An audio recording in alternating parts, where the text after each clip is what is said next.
The ambush was well planned, but the 3 men who rode into it should have known better. They had been chased by various posses for more than a month, but now they thought the situation had settled down enough to allow them to run this errand. It hadn't. Around 20 men were hidden at this ranch in a valley near the Hondo River. They waited for the 3 men to ride closer to the ranch house, allowing them to move into the killing ground. One of the 3 men was about 100 yards in front of his 2 friends, and one of those 2 friends was the newly elected captain of the Regulators. When the 2 stragglers reached the right spot, the bushwhackers opened fire. The horses of the 2 men were killed instantly. One of the men scrambled to his feet and ran for a nearby hill. The other wasn't so lucky. The man who had been out in front galloped away from the ambush. He dashed into the canyon, but his horse was quickly killed as well. Armed with only a pistol, he fled on foot without knowing the fate of his friends. By the end of the attack, 2 men were prisoners and 1 was badly wounded. The 3rd man was dead, and the Regulators would need another new captain to lead them through the upcoming Lincoln County War. From Black Barrel Media, this is Season 3 of Infamous America.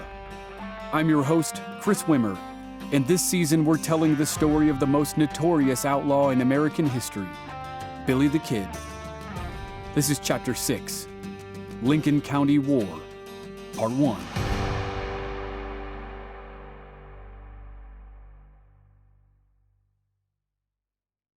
After the gun battle with Buckshot Roberts at the tiny village of Blazer's Mill, the Regulators hid in a nearby valley while they took stock of their situation. Dick Brewer, their captain, was dead. John Middleton had been shot in the chest. The wound wasn't as bad as they initially feared, but he was definitely out of action. George Coe had taken a slug through the right hand, and his trigger finger had to be amputated.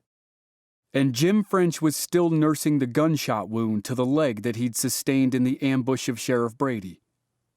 Billy and Charlie Beaudry had experienced close calls.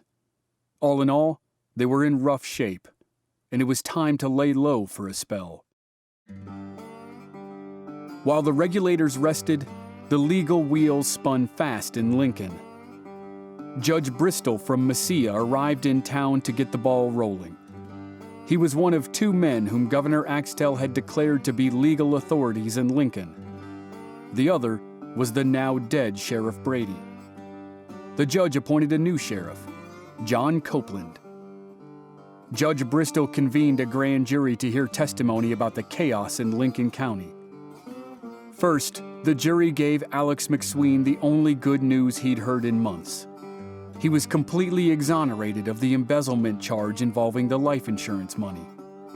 But ironically, it wasn't the criminal charge of embezzlement that started all the killing.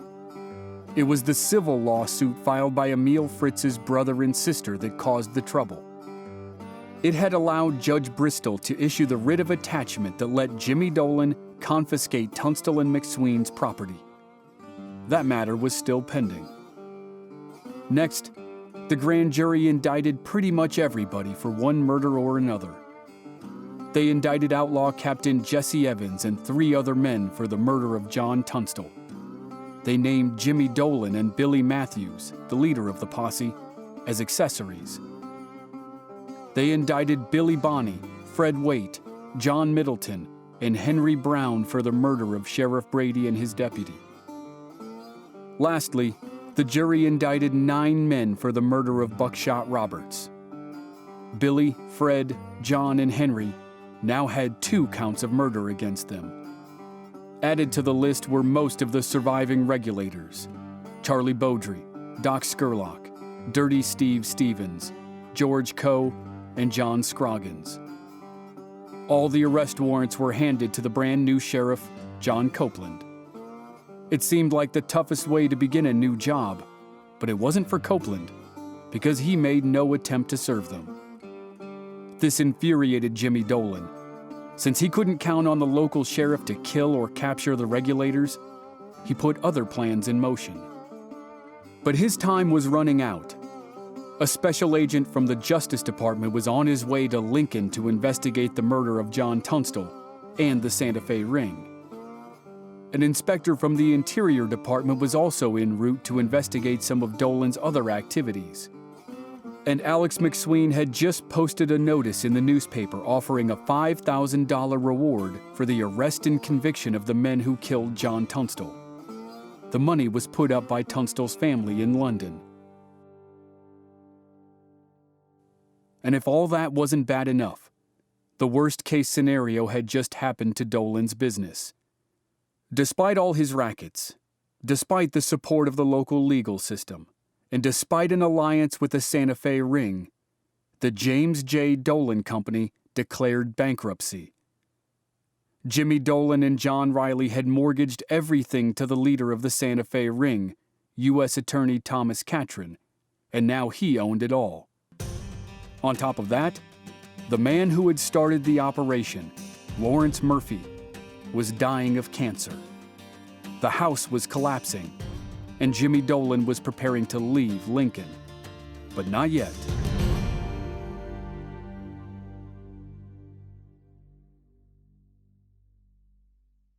The killing of Buckshot Roberts hurt the cause of the Regulators.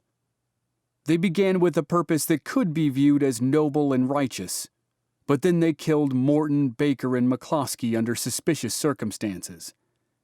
Now they had killed Buckshot Roberts while the man was trying to leave the area and was badly outnumbered. Though Roberts had worked for Jimmy Dolan off and on, and had ridden with the larger posse on the day of Tunstall's murder, he had not been with the smaller sub-posse that had actually done the killing. He wasn't viewed by the public as being as bad as the others. Even though the Regulators had lost some of their favor in Lincoln County, they were not about to quit their mission. They elected Frank McNabb as their new captain. But his captaincy didn't last long. It was about 3 weeks after the shootout with Buckshot Roberts at Blazer's Mill. The legal back and forth between Dolan and McSween had produced a complicated mess in Lincoln County. Arrest warrants were being sworn out left and right on dubious authority. The Regulators had regrouped and now felt more comfortable in Lincoln. McSween was a free man. He no longer had to hide for fear of being arrested and probably killed, so he moved back into his house in town. When he did, the house became the headquarters for the Regulators. The new sheriff, John Copeland, routinely interacted with them without making any attempt to arrest them, which outraged Jimmy Dolan and the men on his side. 30 to 40 men from Seven Rivers formed a posse to ride to Lincoln and assist Sheriff Copeland with his duties. If Copeland was hesitant to arrest the men responsible for killing Brady, Morton, and Baker, then these men would give him a little help. News of the posse reached Lincoln several days before the posse arrived, but 3 Regulators decided to leave the safety of their friends to run an errand. Frank Coe, the cousin of George, decided he needed to check on his ranch. He and his partner left Lincoln, accompanied by the new Regulator captain, Frank McNabb. They rode down through a valley and stopped near a ranch to water their horses. Frank Coe was out in front. He was riding a fast horse, and he had outdistanced the other 2 men. Behind him, Frank McNabb and the other man drew within 100 yards of the ranch house, and then gunshots rang out. About 20 men from the Seven Rivers posse jumped up from their hiding places and fired at the Regulators. The ambush was perfect. The Regulators had no idea they were there. When the gunfire erupted, Frank McNabb's horse bucked him off and raced away from the ranch. The other man's horse was killed instantly. It crashed to the ground, but the man was able to get up and run to a nearby hill. The posse men chased him and kept up their steady gunfire. They shot him through the hip and then captured him after he collapsed on the other side of the hill. Frank Coe, who had been out in front when the shooting started, had a chance to get away. When he heard the shots, he galloped through the canyon. He tried to hide, but the bushwhackers were on top of him. They shot his horse, and he flew over its head as it dropped dead. His Winchester rifle was trapped under the dead animal, so he sprinted away with only his pistol for protection. He led them on a chase through the canyon, but eventually he was forced to give up. There was no way he could hold off 30 to 40 men, so he surrendered. Back at the ranch, Frank McNabb was not so lucky. When his horse had bucked him off, he had scrambled to his feet and run a mile through the canyon. But during the pursuit, the posse killed him. The second captain of the Regulators was dead less than a month after he assumed leadership. When the Seven Rivers Posse brought their 2 prisoners into Lincoln, the rest of the Regulators were waiting for them.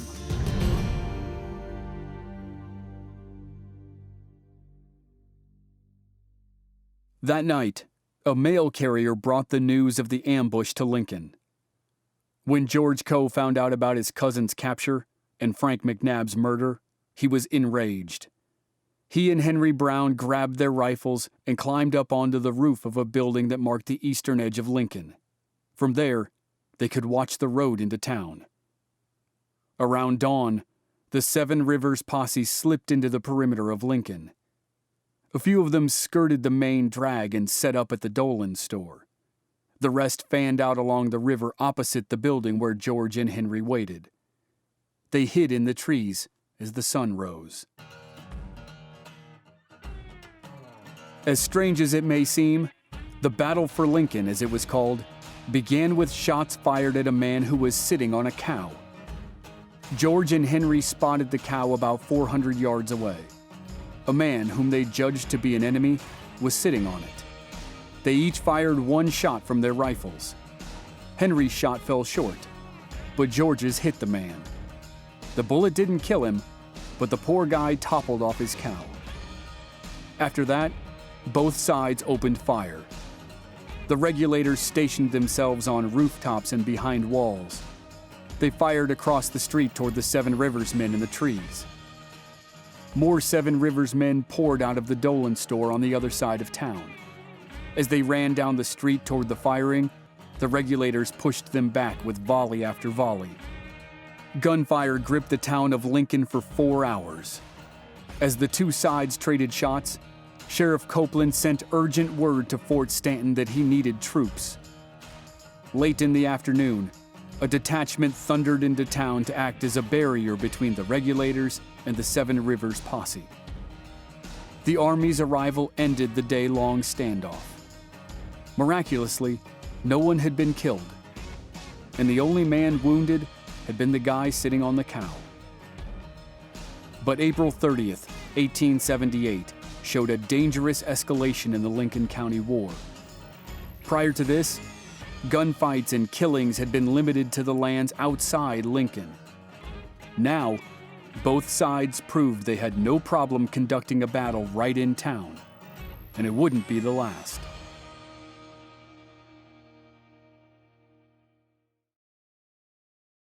As the sun set on Lincoln that evening, the Army arrested the Seven Rivers men and dragged them to Fort Stanton as it tried to sort out the conflict. In the confusion, the posse left behind Frank Coe, who had been held prisoner during the battle. He simply walked away from confinement at the Dolan store and rejoined his buddies. The Regulators fled Lincoln County for the sanctuary of San Patricio to the southwest. There they had a friend in the local constable, Jose Chavez y Chavez. They elected Josiah Doc Skurlock as their 3rd captain and went back on the hunt for Dolan men who had killed John Tunstall and Frank McNabb.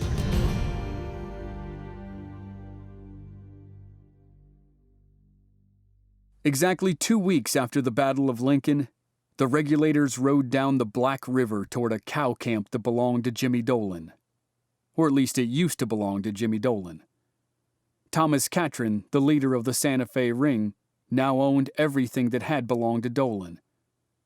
When the Regulators stormed the camp in mid-May, they made a direct enemy of arguably the most powerful man in New Mexico territory.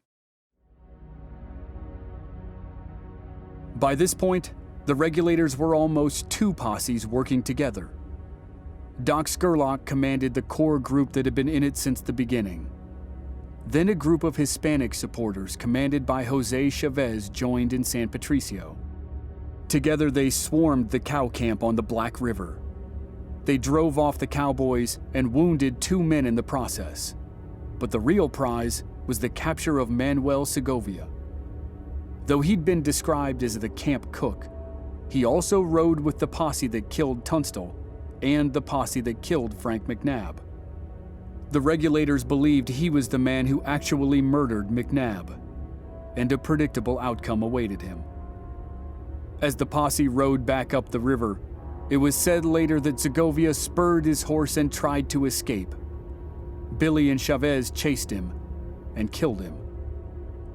Segovia was yet another prisoner who died while trying to escape from the Regulators. It was a common theme. Thus far, they had not delivered a single prisoner for trial, which they likely never intended to do anyway. As it stood, they had killed 5 men who could be viewed as Dolan supporters: Morton, Baker, McCloskey, Segovia, and Buckshot Roberts. Ancillary losses were outlaw Captain Jesse Evans and his lieutenant, Tom Hill. Evans had finally been arrested and was being held on a myriad of charges. During the capture, Tom Hill had been killed. With Evans in jail and Baker and Hill dead, the leadership of the outlaw gang was essentially wiped out. If you viewed the situation as a morbid scorecard, the count was 6-3. 6 Dolan men had died versus 3 for the Tunstall-McSween side. But the dead men on the Tunstall-McSween side were all leaders: Dick Brewer, Frank McNabb, and John Tunstall himself. And the ratio was about to change dramatically. The Tunstall-McSween faction and the Regulators would suffer terrible losses when the war returned to Lincoln. But in the immediate aftermath of Segovia's murder, ringleader Thomas Catron made his presence felt. He wrote a letter to Governor Axtell complaining about the lack of law enforcement in Lincoln County. In response, Axtell delivered his second public proclamation about law in Lincoln. This time, he removed Sheriff Copeland from office and replaced him with George Pepin, a loyal Dolan man who had been present at Sheriff Brady's assassination. Then the governor commanded all men under arms in Lincoln County to give up their weapons and stop fighting. He said, as long as the sheriff was able to call on the army for help, the sheriff didn't need citizen posses to assist him, meaning the Regulators and the Seven Rivers men. The second part of the proclamation had no effect, which was probably to be expected. Within 2 weeks, yet another posse had been added to the mix. This one called itself the Rio Grande Posse, and it was led by smuggling kingpin John Kinney.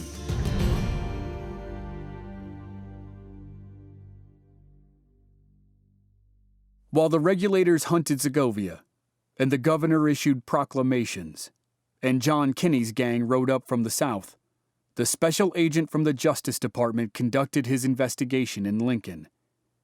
He heard testimony about the death of John Tunstall and the various illegal activities of Jimmy Dolan and the Santa Fe Ring.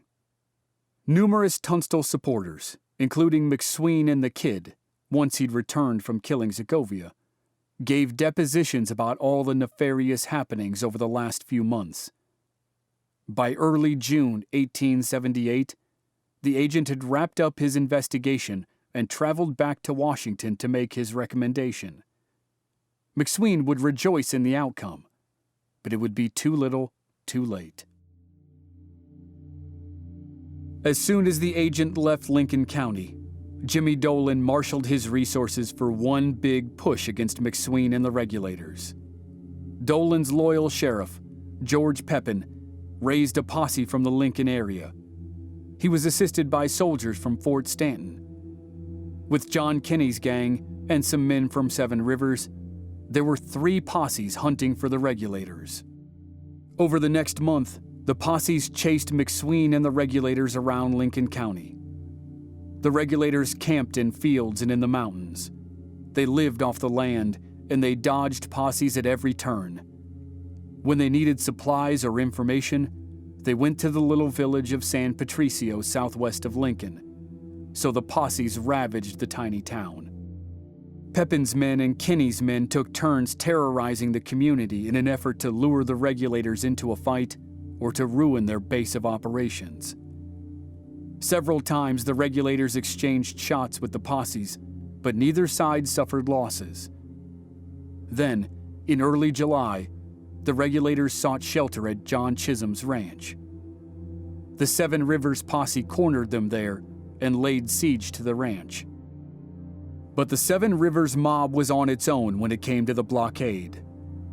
John Kinney's gang was still scouring the hills around Lincoln. Sheriff Pepin's posse was supposed to be on its way to reinforce the Seven Rivers men, but it had recently lost its army escort. The United States Congress had passed the Posse Comitatus Act, which prohibited the military from participating in civilian law enforcement matters unless specifically ordered to do so by the president. Colonel Nathan Dudley, commander at Fort Stanton, had withdrawn his troops from the hunt for the regulators. But as McSween and the boys would learn soon enough, Dudley was inconsistent in his application of the new law.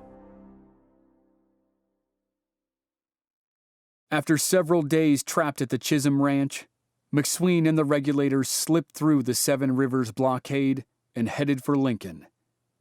McSween was done running. He wanted to go home. And he had received encouraging news that may have given him a false sense of security. He heard from the Justice Department's special agent that real action was about to be taken in New Mexico. Governor Axtell and U.S. Attorney Thomas Catron were about to be removed from office. In mid-July, McSween and the regulators quietly moved back into Lincoln. They were now the size of a small army. They had nearly 60 men after picking up some new Hispanic recruits on the way into town. Most of Dolan's men were out in the countryside with one of the three posses, but Dolan and Sheriff Pepin himself were in Lincoln at the time. They only had a small contingent in town, and they quickly found themselves outnumbered by the regulators. Dolan was about to get what he wanted, one last fight to end it all, but he desperately needed reinforcements. When they arrived, the final phase of the Lincoln County War would begin.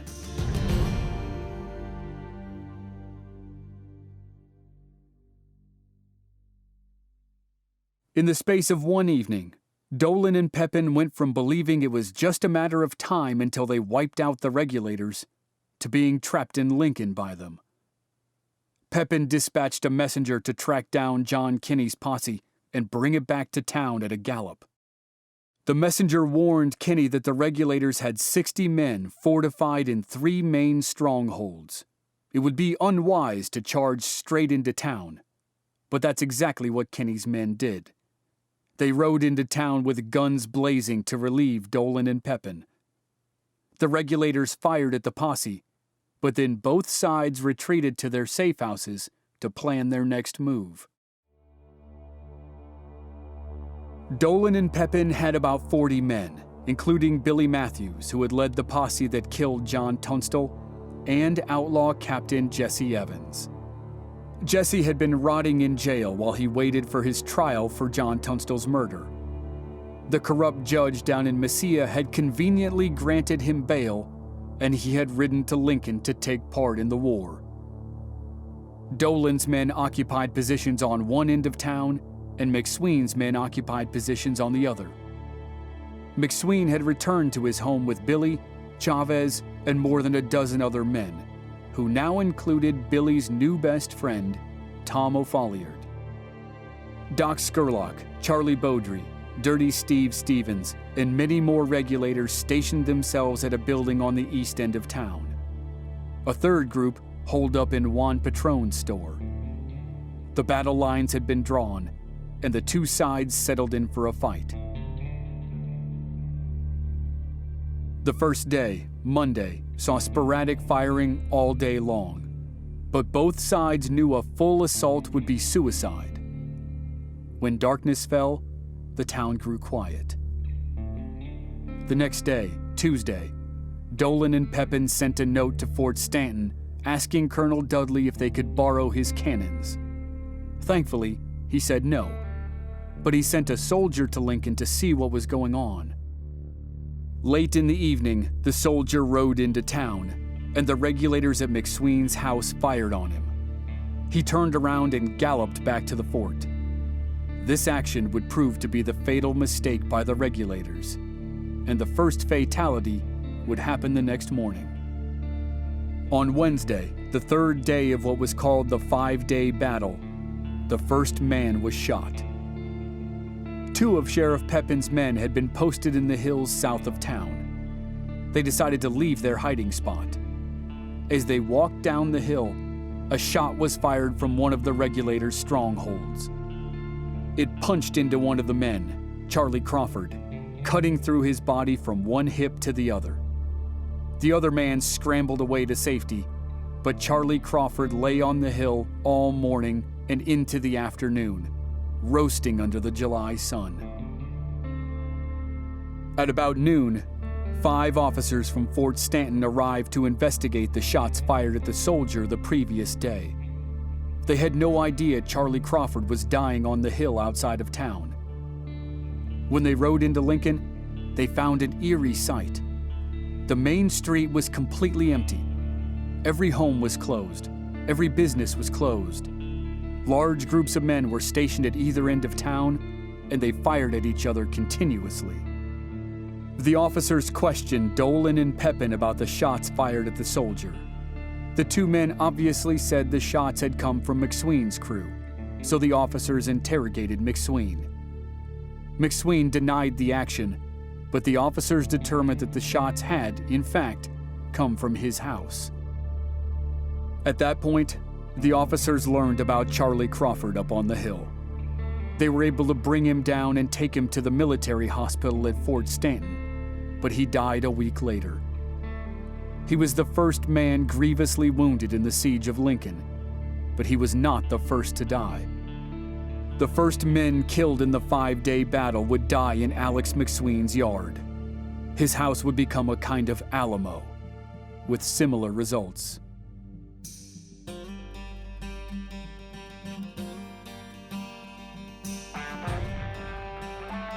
Next time on Infamous America, the 5-day battle reaches its deadly climax and the war for Lincoln County ends. But the fighting doesn't stop. Despite suffering more losses, the regulators remain intact, and they elect a new captain, a skinny kid who impressed them with his bravery and leadership. The war may be over, but Billy's outlaw years are just beginning. That's next week on Season 3, Billy the Kid.